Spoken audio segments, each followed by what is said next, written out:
Magandang oras po sa inyong lahat dyan sa iba't ibang panig ng daigdig. Ito ang inyong kaibigan, si Pastor Pedring de Leon Torres ng Bulacan Christian Ministry. Magandang umaga po. Totoo po ang pangako ng Diyos. Kanyang tinutupad. Anuman ang ating kalalagayan, siya po lamang ang nakababatid na tayo'y kanyang iniingatan, ibinukod, itinangi, pinagmamasdan mula sa kalangitan. Dakilang Diyos, patuloy mo kaming pangunahan, subaybayan at bigyan kami ng ibayong kalakasan at ikaw ang mapapulihan sa lahat ng aspeto ng aming buhay. In Jesus' name, Amen. Hallelujah. Puri ng Diyos. Tunay po na ang Diyos ay nagagalak sa bawat isa sa atin. Totoo po na ganito ang background ng aking katauhan dahil totoo po hindi ka kailangan nakapirmi sa isang lugar na bihis para ikaw ay makapagbigay ng courage. Itong katotohanan, nakikita po ninyo, ako po ay nasa harap ng bukiran. Ito po ang lugar namin. Totoo po yan. At pakikita ninyo na ngayon pa lamang sumisikat ang araw, mataas-taas na po.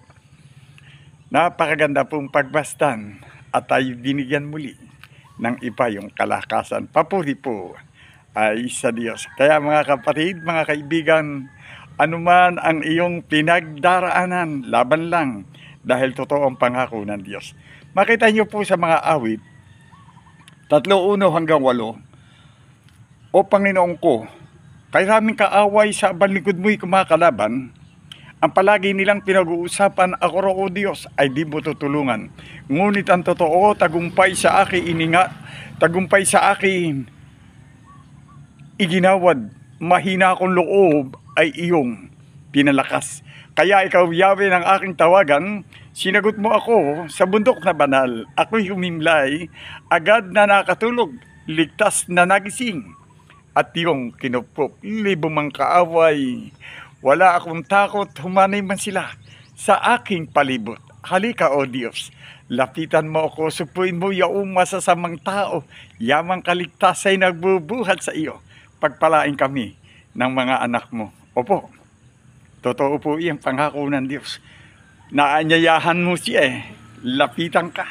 Oo, wala kang iniwan sa mga mananampalataya noong unang sila ay tinawag ng Diyos ang kapanahunan noong sinaunang panahon.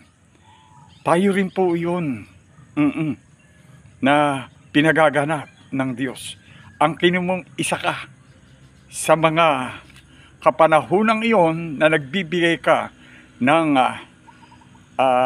encourage sa mga taong nawawalan na ng pag-asa, lalo sa kapanahunan ngayon. Bigla na lamang dumarating ang mga bagay na hindi mo inaasahan, pero kung ikaw ay nagbabasa ng banal na kasulatan, makikita mo, pati yung nasa likuran mo na pinapalakul ka, kasama mo araw at gabi, opo, katulad mong mangangaral, ikaw ay kanyang kinakalaban. Dahil biblical po yun Oo, kapatid mismo, hindi ba? Kinainggitan. Ikaw ay kasama lang, kamanggagawa ka lang. Lalo kung mababaw ang kanyang pagkakilala sa Diyos at siya ay laging inuuga-uga. O ano ba inuuga-uga? Pinaglalaroan, sinisiklot-siklot ng alon doon sa dalampasigan. Oo, walang pirmi. Marami pong ganyang mangangaral, kaya sila'y mahuhulog sa apoy na kaparusahan. Maraming sikreto. Alam po ako sikreto, kaya pinakikita ko sa inyong ganyan, dahil ito ang totohanang buhay ng tao.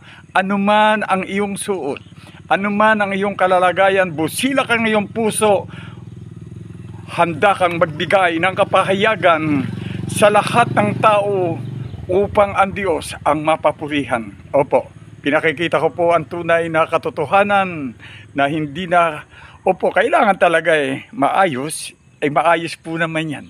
Opo, at talagang hindi po ako nag-ahit na mabuti para makita nyo ang katotohanan. Na wala tayong itinatago. Ganyan ang buhay ng isang lingkod ng Diyos, makatotohanan. Totoo po ang Diyos sa buhay natin. Kaya kung may nagaganap man, nangyayari sa inyo, biblikal yung pasalamatan nyo ang Panginoon, kayo pinatitibay sa lahat ng aspeto na inyong buhay, magpuri kayo at magparangal sa Diyos. Panalangin nyo sila na patuloy na pagpalain at makatuloy sa kaharian ng Diyos at magkasama-sama kayo sa tinatawag na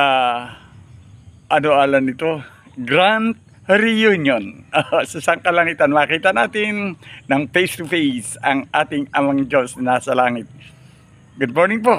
Nawa po ay lubusan niyong maunawaan ang mga salita ng Diyos na nagbibigay sa atin ng encouragement para tayo magpatuloy sa ating buhay at makapaghayag ng salita ng Diyos at sila man ay mahamon sa ating buhay. Magandang oras po, in Jesus' name, si Jesus ang mapapurihan. God bless po sa inyong lahat. Amen!